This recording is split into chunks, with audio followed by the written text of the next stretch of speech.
Hello everyone, कैसे हो आप लोग? बढ़िया बच्चों। तो लास्ट क्लास में सर ने आप लोगों को नॉर्मल रिएक्शन पढ़ाया होगा, है ना। नॉर्मल रिएक्शन बहुत जरूरी है अगर हमें प्रेशर के साथ अगर डील करना होता है तो आई होप कि अब now you people are comfortable with the normal reaction. तो अब ज्यादा कुछ बचा हुआ नहीं है, अब हम लोग आसानी से चैप्टर को खत्म कर लेंगे, है। तो आइए हम चलते हैं नॉर्मल रिएक्शन की तरफ, सॉरी प्रेशर की तरफ। लेकिन उसके पहले कुछ चीजें जो मैं आपसे चाहूंगा कि आप मेक श्योर करो कि आपने कर रखी है, सीधा बैठे हुए हो, है ना। एक बहुत जरूरी चीज है, अगर आप सीधा नहीं बैठे हुए हो तो आप में और बंदर में कोई फर्क नहीं है। आप लोग को पता है ना कि अगर आप सीधा नहीं हो तो एक बंदर के रूप में ही आप जिंदगी जी रहे हो। दूसरी बात क्या है ना, दूसरी बात क्या है कि कलम कॉपी साथ में होना चाहिए और आप मेक श्योर कीजिए कि अगला 1.5 आवर सिर्फ और सिर्फ आप हमारे साथ हो। अगर आप इस चीज को मेक श्योर कीजिएगा तो वो जो फिजिक्स में आपको सिखाने की कोशिश कर रहा है वो फिजिक्स पूरा आपका हो जाएगा। फिर उसके लिए बार बार आपको हमारे से जुड़ने की जरूरत नहीं है, पूरा। तो मेक श्योर कीजिए कि कॉपी कलम साथ में होनी चाहिए, साथ साथ सीधा आप बैठे हुए होना चाहिए, है ना। और चेहरे पे स्माइल होनी चाहिए, ये बहुत जरूरी है। अगर ये चेहरे पे स्माइल ना होना तो फिर यार बहुत बोरिंग सा फील होता रहता है ना। आप भी मुस्कुराइए और आप मुस्कुराएंगे तो हम तो खुद मुस्कुराते ही। चलो तो प्रेशर की तरफ चलते हैं, आओ कुछ क्वेश्चन करते हैं। प्रेशर के बारे में लास्ट क्लास में हमने बात कर लिया था। Pressure was what? Force by area. Force से भी ज्यादा बेटर होता है कि हम इसको थ्रस्ट लिखते हैं, है ना, थ्रस्ट, है ना। थ्रस्ट के बारे में हमने बात कर रखी थी, perpendicular force acting on the surface. Clear? तो आइए कुछ क्वेश्चंस करते हैं।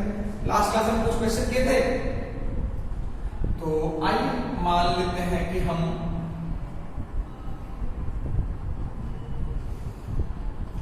ये 4 kg है, ये 2 kg है। नीचे का एरिया जो है, नीचे का एरिया ये मान लो, ये है मान लो नीचे का जो एरिया है वो है मान लो 5 सेंटीमीटर। क्या बचा? 5 सेंटीमीटर। और यहां का एरिया मान लो 2 सेंटीमीटर। तो पहला क्वेश्चन है प्रेशर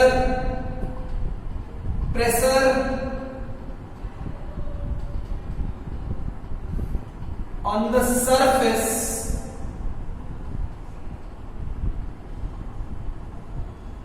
just below 4 kg। पहला ऑप्शन है ना, पहला ऑप्शन है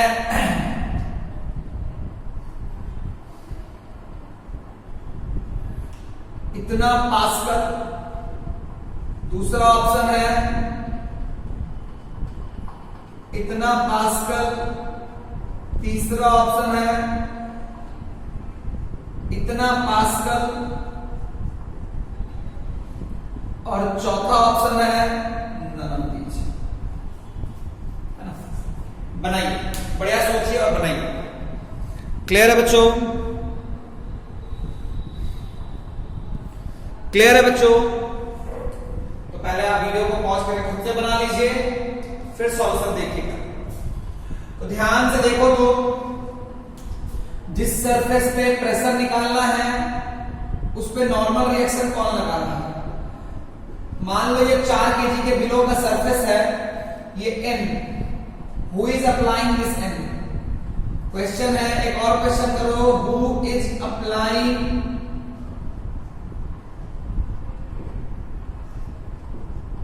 नॉर्मल रिएक्शन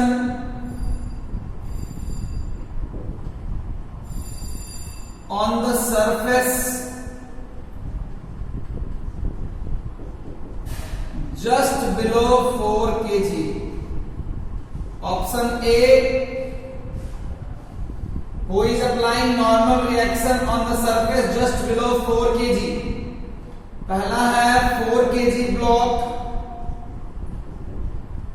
दूसरा है 2 kg ब्लॉक, तीसरा है 4 kg and 2 kg बोथ। चौथा है नन ऑफ दीज। सोच के बताना है। देखो मेरा हमेशा से ये मानना रहा है कि concept should be clear, concept में कोई डाउट होना नहीं चाहिए, है ना। वीडियो को पॉज कीजिए, है ना, वीडियो को पॉज कीजिए, है ना। जहां तक मुझे पहले अपने से बना लीजिए, फिर सॉल्यूशन देखिएगा। जहां तक मुझे ऐसा लगता है कि आप सबके दिमाग में ये आया होगा कि 2 केजी और 4 केजी दोनों फोर्स लगाया है, तो ये वाला ऑप्शन जो है आप लोगों ने सोचा होगा जो कि गलत है। ये जो फोर्स है वो सिर्फ कौन लगा रहा है? 4 केजी लगा रहा है। इस बात को खूब समझने की जरूरत है कि ये जो सरफेस है, ये जो सरफेस है वो सिर्फ किसके कांटेक्ट में है? ये जो सरफेस है, ये जो सरफेस है वो सिर्फ किसके कांटेक्ट में है? 4 केजी। 4 केजी के कांटेक्ट में है तो n का वैल्यू कितना होगा? दोनों के वेट के बराबर, दोनों के वेट के बराबर, है ना। तो ये गलती ना करें। ऑल्दो बच्चा 6G तो सही समझता है, लेकिन वो ये समझता है कि ये जो n लगा रहा है वो कौन लगा रहा है? 2 केजी और 4 केजी दोनों। तो मैं आपको बता दूं, अगर मैं आपको क्लियरली समझाने की कोशिश करूं तो मैं फिर से आपको समझा देता हूं कि नीचे 2G, ऊपर में मान लो N1।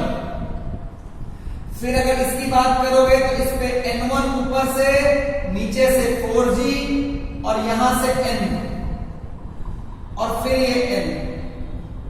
तो रियलिटी में इस N का वैल्यू जो होगा, इस N का वैल्यू 6G के बराबर है।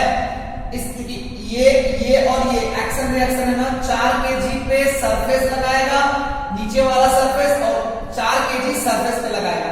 ये और ये दोनों बराबर हैं, ये और ये दोनों बराबर हैं। देखो 2 केजी पे 4 केजी लगाएगा तो 2 केजी भी 4 केजी पे लगाएगा, दिखा है ना। इस बात को खूब समझ लेना, इस पे कंफ्यूज होने की जरूरत नहीं है। मैं एक बार फिर से रिपीट कर देता हूं। देखो कॉन्टैक्ट फोर्स 2 केजी पे 4 केजी ने लगाया, उसको N1 माना। तो 4 केजी ने 2 केजी पे लगाया तो 2 केजी भी 4 केजी पे लगाएगा, दोनों का वैल्यू बराबर है, इसलिए मैंने इसको भी कितना मान लिया? N1। अब नीचे वाला सरफेस 4 केजी पे लगाएगा तो 4 केजी भी नीचे वाला सरफेस पे लगाएगा।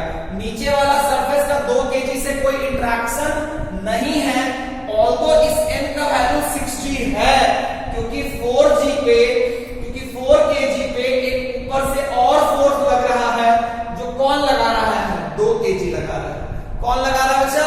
2 केजी। तो 2 केजी का इफेक्ट वहां पे जरूर है, लेकिन स्टिल वो जो फोर्स 6G लगाया गया वो कौन लगाया बच्चा? वो सरफेस ही लगाया। कौन सरफेस लगाया बच्चा? वो जो वो जो 6G लगाया वो कौन लगाया? वो 4 केजी का ही ब्लॉक लगाया। क्या मेरी बात क्लियर है? तो ऑल्दो n का वैल्यू 6G आपको पता है, और ये भी समझना है कि वो 6G सिर्फ कौन लगा रहा है? 4 केजी लगा रहा है। 4 केजी पे 2 केजी लगा रहा है, जिसका इफेक्ट की वजह से उस n का वैल्यू बढ़ गया और वो बढ़ के 6G हो गया, लेकिन वो फोर्स 2 केजी लगा नहीं रहा है। नीचे वाले सरफेस पे 2 केजी में कोई फोर्स लगाया नहीं, है ना। अब अगर आप ध्यान से देखोगे तो n का वैल्यू कितना हो गया बच्चा? 6G हो गया। n का वैल्यू कितना हो गया बच्चा? 6G। तो प्रेशर कितना हो जाएगा? 6G by 5 into 10 to the power -4। ये तो पता है ना, 5 सेंटीमीटर स्क्वायर तो तुम क्या लिख सकते हो? 5 into 10 to the power -2 metre का square. 5 into 10 to power -2 metre का स्क्वायर कितना हो गया? 10 टू पावर -4 मीटर स्क्वायर। कितना हो जाएगा बच्चा? 10 टू पावर -4 मीटर स्क्वायर। ये कट जाएगा, जी का वैल्यू 10 लेना है तो ये 12 से कटेगा, क्योंकि 60 हो गया ना। तो 12 0 0 0 0 कोई है क्या? हाँ। तो which of the option is correct? C. क्या मेरी बात क्लियर है क्या? हाँ सर, है ना। मिटा दूं मैं? हाँ सर।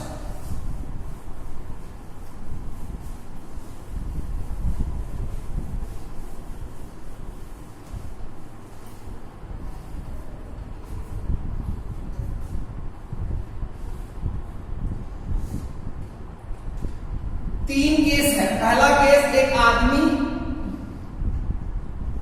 एक लिफ्ट में है, ठीक है, ठीक है। इसका मास मान लो m है, ठीक है, नीचे वाला इसका मास m है मान लो, ये कुछ नहीं दिया हुआ, ये लिफ्ट स्टेशनरी है।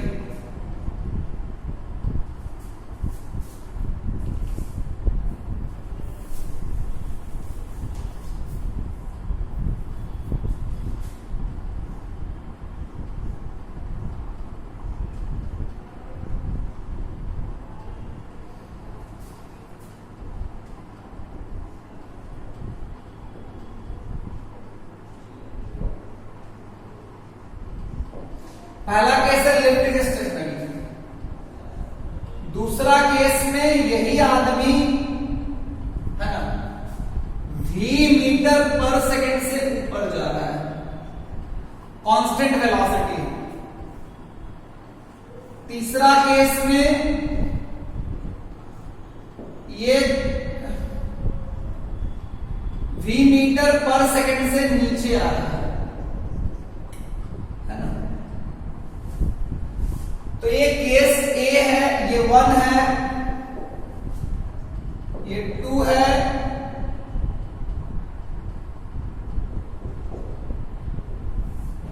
वन, 2 एंड 3 है ना। आपको क्या बताना है, सॉरी आपको बताना है, मान लो यहां पे पी ए, मान लो इसको ए बोल दो, इसको बी बोल दो, इसको सी, पी ए, पी बी और पी सी। ये पी ए क्या है बच्चा? Pressure just below, pressure on the surface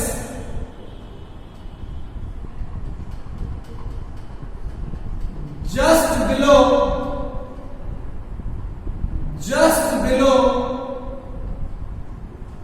the man, semi आदमी, मान लो ये रामलाल है, यहां भी रामलाल है, यहां भी रामलाल है और यहां भी रामलाल है। तीनों ही केस में रामलाल ये एक ही आदमी है। Pressure on the surface, pressure on the surface मतलब किस पे खड़ा है? Lift just below the man. इसको आप अरेंज करते हो तो which of the option is correct? Which of the option is correct?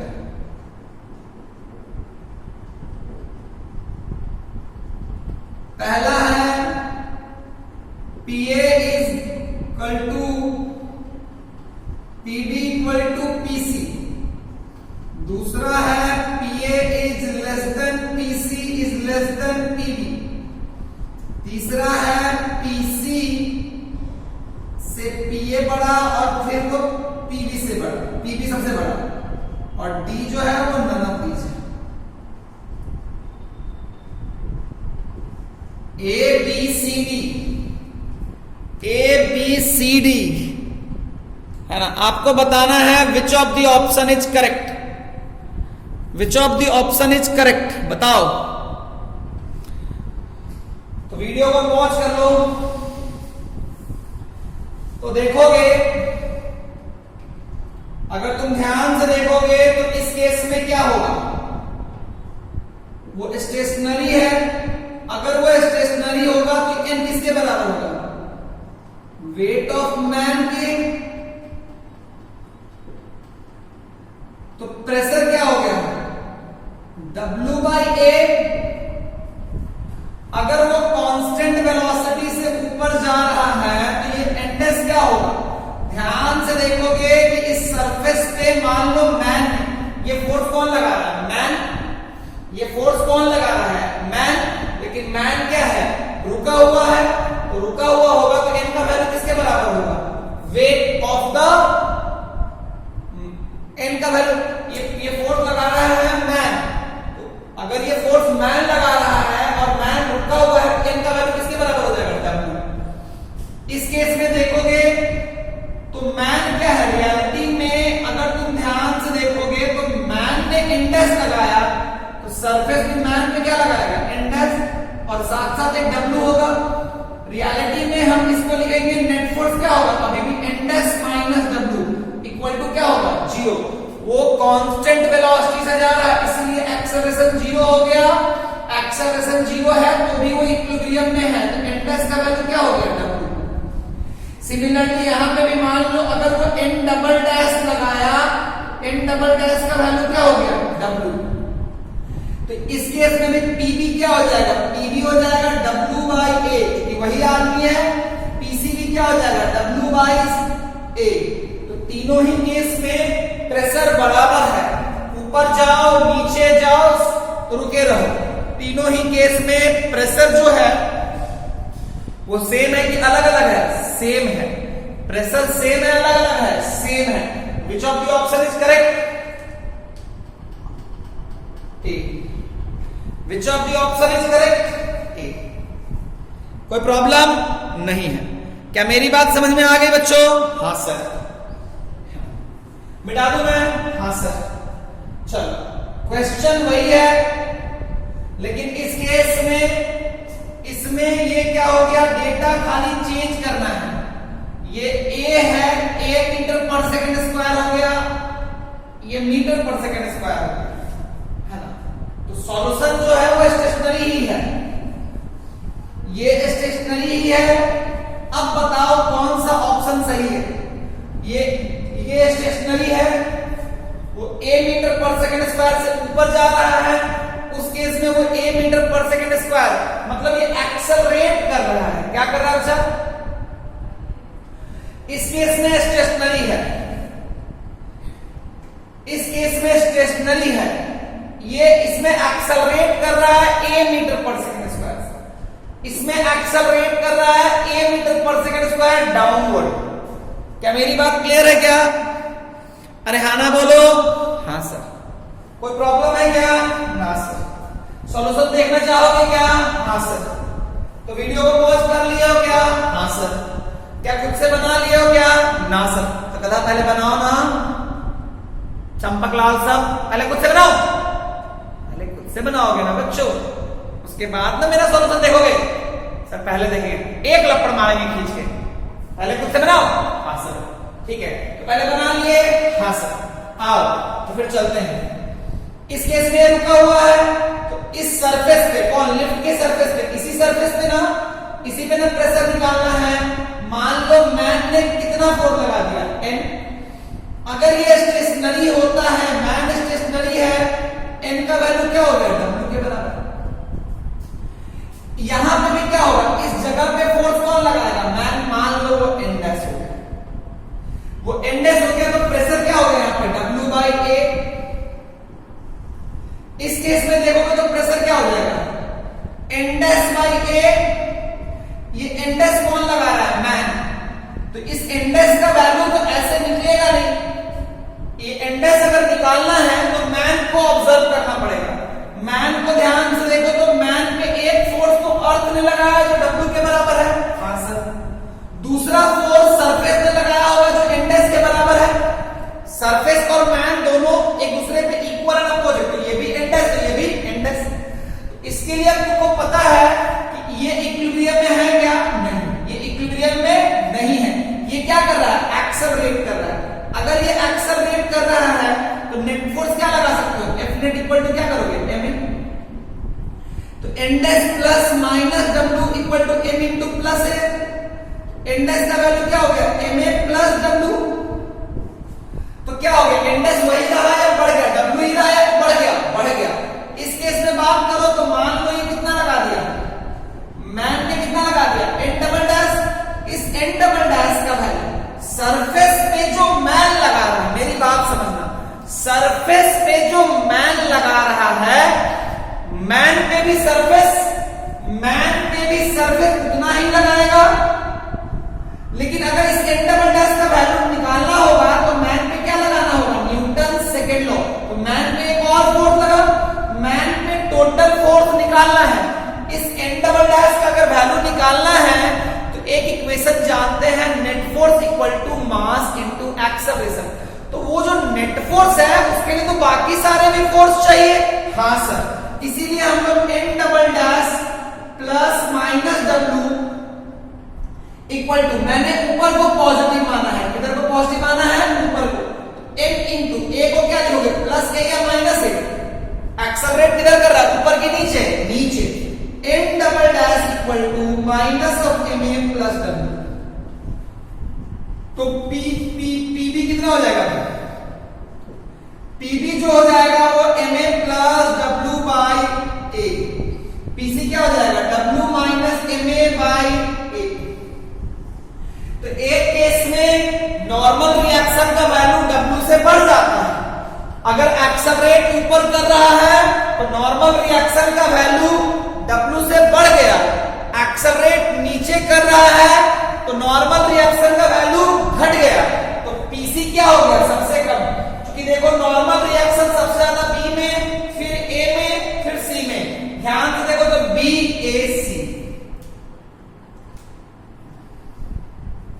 क्या मेरी बात क्लियर हो गई क्या, हाँ सर। एक बात तुम्हें मैं बताता हूं, सुनना मेरी ध्यान से मेरी बात, मैं तुम्हें कुछ क्या बताना चाहता हूं उसको खूब समझने की जरूरत है। जैसे बच्चे को प्रेशर निकालने के लिए तीनों ही केस में देखोगे तो क्या निकालना था, सरफेस पे नॉर्मल रिएक्शन, तो सरफेस पे जो नॉर्मल रिएक्शन निकालना है, चाहे यहां चाहे यहां चाहे यहां, ये नॉर्मल रिएक्शन ऐसे नहीं निकलेगा, सरफेस पे नॉर्मल रिएक्शन का वैल्यू निकालने के लिए हमें यह देखना है कि नॉर्मल रिएक्शन लगाया किसने, तो नॉर्मल रिएक्शन किसने लगाया, मैन ने, तो मैन पे भी सरफेस उतना ही लगाएगा, चाहे देखो यहां वाला यहां तीनों में लगाया, लेकिन n का वैल्यू निकालने के लिए हमें न्यूटन सेकंड लॉ लगाना है, तो न्यूटन सेकंड लॉ में सिर्फ n की जरूरत है कि सारे फोर्सेस की जरूरत है, सारे फोर्सेस की जरूरत है, इसीलिए हम बाकी फोर्सेस भी दिखाते हैं, है ना, बाकी फोर्सेस भी दिखाते हैं। न्यूटन सेकंड लॉ से अननोन फोर्सेस का वैल्यू निकाला जा सकता है ना, लेकिन न्यूटन सेकंड लॉ में जो अननोन है उसका वैल्यू के लिए बाकी और फोर्सेस और एक्सेलरेशन आपको पता होना चाहिए। क्या मेरी बात समझ में आ गई क्या बच्चा, हाँ सर, ये क्लियर हो गया ना, हाँ सर, ऑप्शन समझ में आया ना, ये तो पिछले क्वेश्चन का आंसर है, इस वाले का आंसर क्या है बोलो, सी, है ना। चलो मिटा दूं मैं, हाँ सर, चलो, लेकिन इस बार क्या बोला गया, अगला क्वेश्चन है जिसमें कि एक्सेलरेट ऊपर कर रहा है, एक्सेलरेट ऊपर कर रहा है लेकिन इसका स्पीड नीचे है, इसमें एक्सेलरेट नीचे कर रहा है और स्पीड ऊपर है, अब बताना है,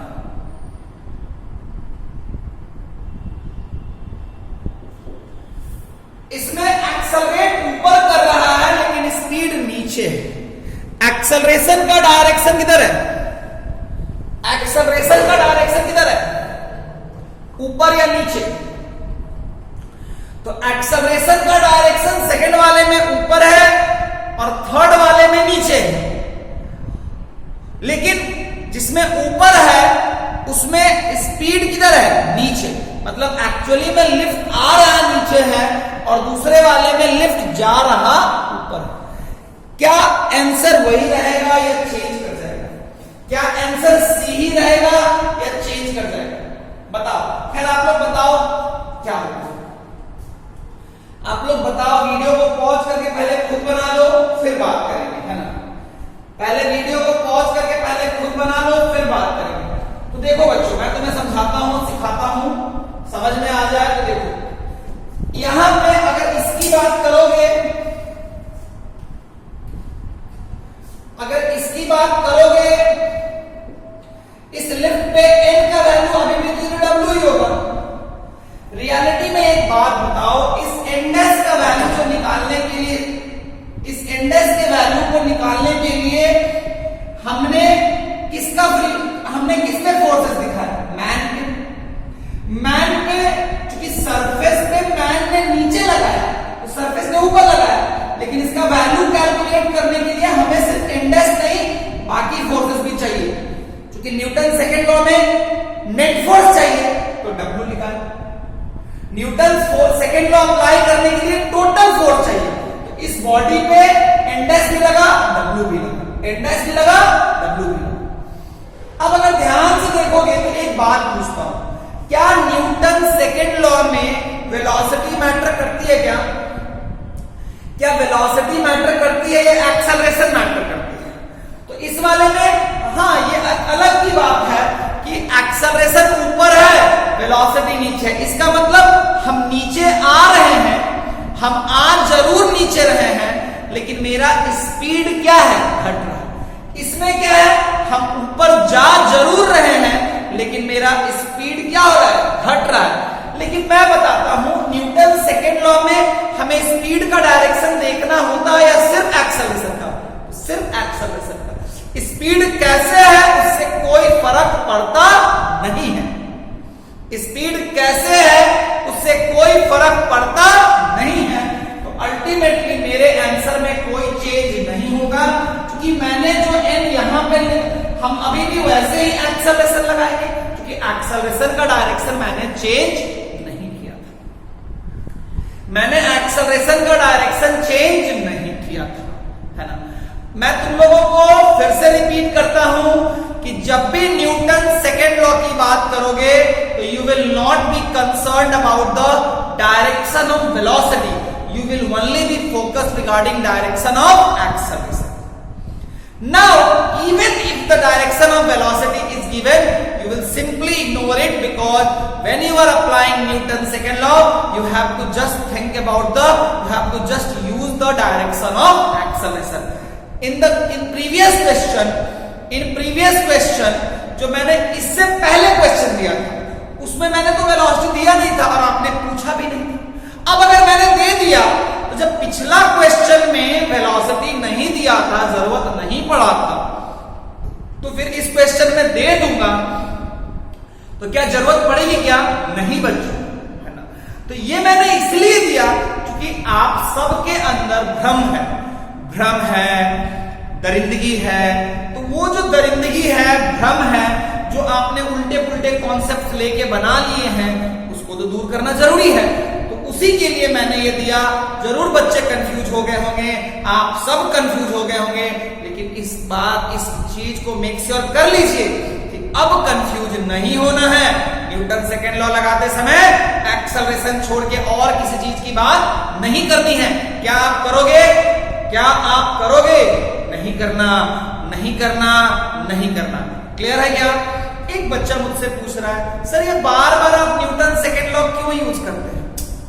न्यूटन सेकेंड लॉ इसलिए यूज करते हैं, ये जो इंडेक्स है, जो मैं खड़ा हूं, तो मैं जो सरफेस पे फोर्स लगा रहा हूं, इस फोर्स को निकालने के लिए, इंडेक्स निकालने के लिए मुझे ये पता है कि जितना फोर्स सरफेस पे मैंने लगाया, सरफेस भी उतना लगाएगा ऊपर की। लेकिन वो इंडेक्स ऐसे नहीं निकलेगा, उसके लिए न्यूटन सेकेंड लॉ लगाना पड़ेगा। न्यूटन सेकेंड लॉ में ध्यान से देखोगे तो वो इक्वेशन बोलता है net force equal to mass into acceleration. Net force equal to mass मतलब, नेट फोर्स मतलब मुझे इस बॉडी पे बाकी सारे फोर्सेस चाहिए, तो बाकी सारे फोर्सेस के लिए मुझे बाकी सारे फोर्सेस देके मास इनटू एक्सेलरेशन निकालना चाहिए। यहां के बाद दो चीज समझ में आना चाहिए कि why am I applying Newton second law on the body. Second चीज, I should never be confuse when I am applying Newton's second law from the direction of velocity. I should never be confused from the direction of velocity when I am applying the Newton's second law, because when you are applying the Newton's second law, what matters? Direction of velocity or direction of acceleration? Only the direction of velocity. ऐसा सोचना पाप है। Only the direction of acceleration. यही सोच के आपके जिंदगी में खुशियां आ सकती है। क्या मेरी बात क्लियर हो गई? ढंग से समझ में आ गया? कोई दिक्कत नहीं।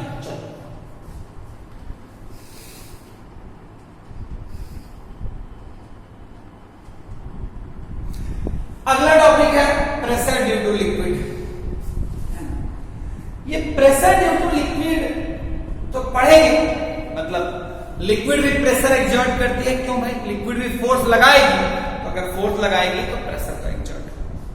लेकिन उससे पहले कुछ चीजों को जानना और समझना जरूरी है। देखो एक बात समझो, अगर तुम समझोगे ना तो मेरी बात समझना। जैसे मान लो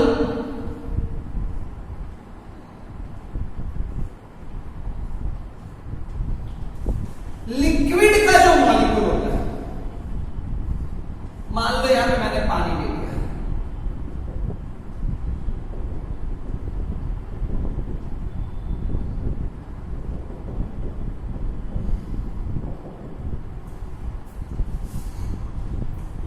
तुम एक बात समझो, मेरी बात समझो। इसमें मान लो एक पर्टिकुलर लिक्विड को ऑब्जर्व करते हैं,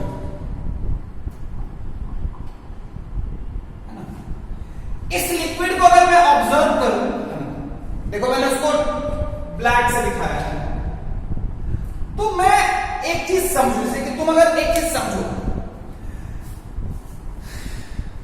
जैसे मान लो जैसे कि मैं क्या करता हूं, सपोज करो मैं ऐसे खड़ा हो गया, ऐसे मैं दोनों टच में हूं, मतलब लाइक मैं ऐसे टच में हूं, मैं ऐसे टच में हूं। लेकिन अगर तुम समझोगे तो दो सॉलिड अगर ऐसे कांटेक्ट में है, दो सॉलिड अगर ऐसे कांटेक्ट में है, तो वो एक ये इस पे ऐसे और ये इस पे ऐसे करता है। लेकिन लिक्विड की बात करोगे तो ये जो लिक्विड है ये कैसे फोर्स लगाता है? मान लो मैं इसके बाकी अगल बगल के पार्टिकल्स को आइडेंटिफाई कर लेता हूं। इसके बगल में पार्टिकल ये है, देखना ध्यान से समझना, ऐसे ऐसे। मान लो मैंने इसके अगल बगल में पार्टिकल दिखा दिए, एक यहां पे, एक यहां पे, एक यहां पे, एक यहां पे।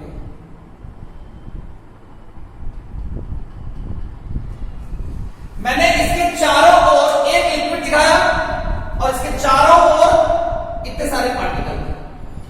ये ध्यान से देखोगे तो ये लिक्विड जो है ये क्या करता है बच्चा, ये इस पे इधर फोर्स लगाएगा, ये इस पे इधर फोर्स लगाएगा, ये इस पे इधर फोर्स लगाएगा, ये इस पे इधर फोर्स लगाएगा, ये इस पे इधर फोर्स लगाएगा, ये इस पे इधर फोर्स लगाएगा,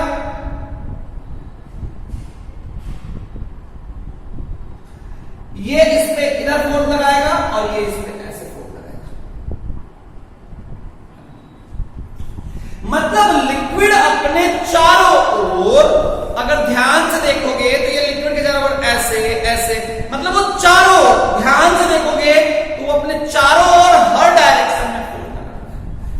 इनफैक्ट अगर मैं ये जो रेड कलर से मैंने दिखाया है, जो रेड कलर से मैंने दिखाया है, अगर ध्यान से देखोगे ये जो मैंने दिखाया है ये क्या है?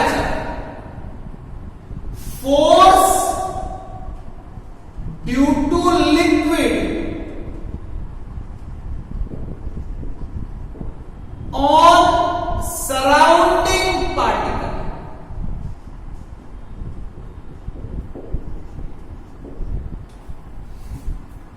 है ना? अगर अब देखो तो ये सराउंडिंग पार्टिकल पे ऐसे फोर्स लगा रहा है, तो इस लिक्विड पे क्योंकि एक्शन रिएक्शन तो होगा ना भाई, तो इस लिक्विड पे सराउंडिंग पार्टिकल भी फोर्स लगाएंगे ना भाई।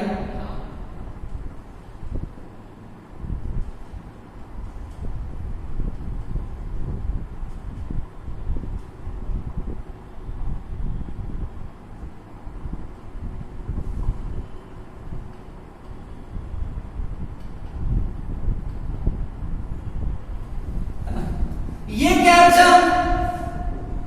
Force on liquid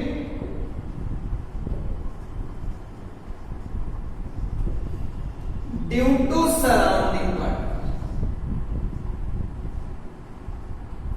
force on liquid particle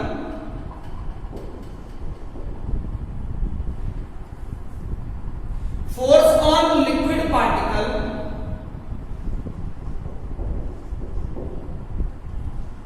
by surrounding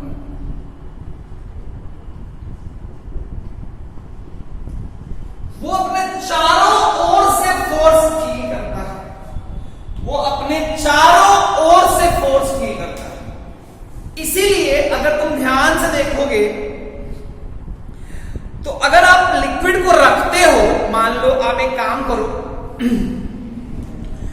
एक कागज के बॉक्स को, लाइक सपोज करो कोई कार्टून का बॉक्स है, उसमें पानी डाल दो, तुम पाओगे ना कि वो जो अगर वो कमजोर होगा ना तो वो गिर जाएगा। इसीलिए लिक्विड को कंटेन करने के लिए हमें वॉल्स बनाने होते हैं। अगर हम वो साइड वॉल्स नहीं बनाएंगे तो लिक्विड क्या करेगा, पानी बाहर निकल जाएगा। तो ध्यान देना, वो लिक्विड साइड वॉल्स पे ऐसे फोर्स लगाता है। लिक्विड ऊपर भी लगा रहा है, नीचे भी लगा रहा है, साइड में भी लगा रहा है। तो ये लिक्विड पार्टिकल की अपनी एक प्रॉपर्टी होती है, ये लिक्विड की अपनी एक प्रॉपर्टी होती है, इसको ध्यान में रखना बहुत जरूरी है।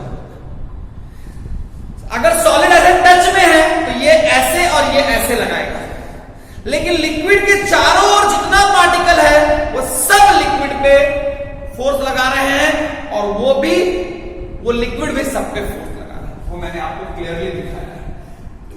इसीलिए हमें लिक्विड को कंटेन करने के लिए नीचे भी चाहिए, साइड में भी चाहिए, ऊपर भी चाहिए, ऊपर तो नहीं लेकिन साइड में चाहिए और नीचे भी चाहिए। अगर वो नहीं रहेगा तो लिक्विड का पानी क्या होगा, लिक्विड जो होगा वो जो है ना, वो जो वाटर है वो बाहर निकल जाएगा, है ना। तो इस बात को खूब समझने की जरूरत है ना। और आगे बढ़े, लिक्विड के जगह इसमें हम लोग, हाँ लिक्विड, ठीक है, कोई प्रॉब्लम नहीं है ना। आगे बढ़े, मिटा दूं मैं, इस चीज का ध्यान देना।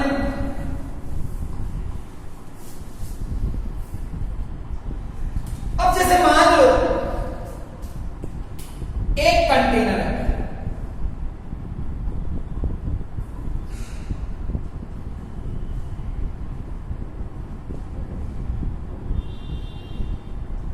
मान लो इसमें हाइट क्या है, अभी मैं मानता हूं कि यहां पे क्या है, आपको बताना है pressure at the bottom of the surface, pressure at the bottom of the liquid क्या है, इस लिक्विड की डेंसिटी कितनी है, इस लिक्विड की डेंसिटी है रो। प्रेशर एट द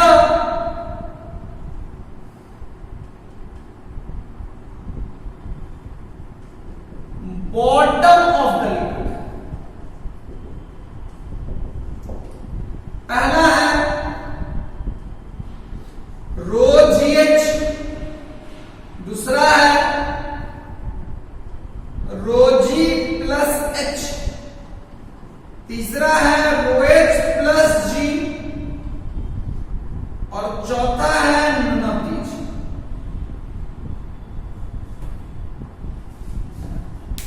चौथा है नन ऑफ दीज। बढ़िया से सोच के बनाओ, है ना, बढ़िया से सोच के बनाओ। ध्यान से देखोगे, वीडियो को पॉज कर लो, अगर ध्यान से देखोगे तो ये लिक्विड क्या था, ये लिक्विड का स्टेशनरी था ना, लिक्विड वाज स्टेशनरी।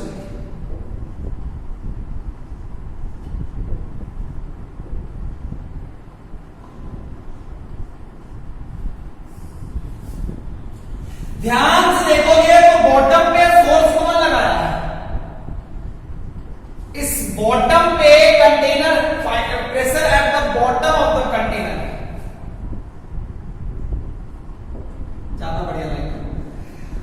तो उस कंटेनर के बॉटम पे फोर्स कौन लगा रहा है, उस प्रेशर के कंटेनर, उस प्रेशर के उस कंटेनर के बॉटम पे फोर्स कौन लगा रहा है। ध्यान से देखो तो तुम्हें समझ में आएगा कि मुझे प्रेशर कहां निकालना है, बॉटम कहां निकालना है मुझे। तो बॉटम पे, कंटेनर के बॉटम पे फोर्स किसने लगाया, लिक्विड ने। तो मैंने मान लिया लिक्विड ने कितना फोर्स लगाया, N। अब इस N का वैल्यू कैसे निकालोगे, N का वैल्यू के लिए मैंने बोला था ना कि ये जितना इस पे लगेगा उतना, चूंकि सरफेस पे N का वैल्यू निकाल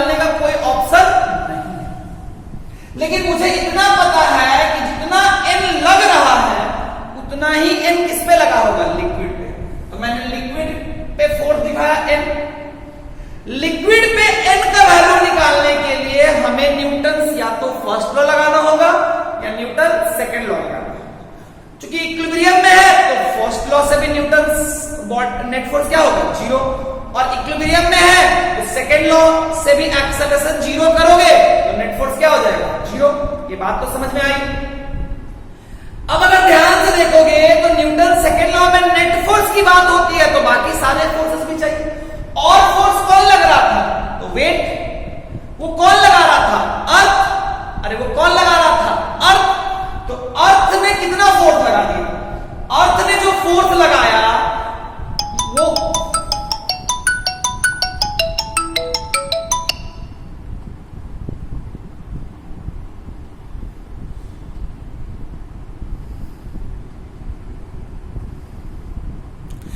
अर्थ ने जो फोर्स लगाया वो मास इंटू जी होता है। तो इस लिक्विड का मास कितना है भाई? तो लिक्विड मान लो कि बॉटम का एरिया क्या है? ऊपर और नीचे दोनों जगह का एरिया तो सेम है ना, यूनिफॉर्म है ना। तो एरिया कितना हो गया? ए। तो वॉल्यूम कितना हो जाएगा? वॉल्यूम हो जाएगा A into H. Density equal to the mass by volume. तो मास इक्वल टू क्या होगा? Density into volume. तो इसको डेंसिटी से मल्टीप्लाई कर दिए तो क्या निकल गया? डेंसिटी से मल्टीप्लाई करने के बाद क्या निकल गया? डेंसिटी से मल्टीप्लाई करने के बाद हमें मास निकल गया। मास को जी से मल्टीप्लाई कर दिया तो ये वेट हो गया। ये लिक्विड तो स्टेशनरी है ना भाई? ये लिक्विड स्टेशनरी है ना? हाँ। तो नेट फोर्स क्या हो जाएगा? जीरो। तो एन का वैल्यू किसके बराबर हो जाएगा? डब्ल्यू। यानी ये सरफेस यानी ये कंटेनर का बॉटम लिक्विड पे कितना फोर्स लगा देगा? डब्ल्यू के बराबर। तो अगर ये डब्ल्यू हो गया, इस एन का वैल्यू कितना हो गया? डब्ल्यू। अगर ये डब्ल्यू हो गया तो डब्ल्यू कितना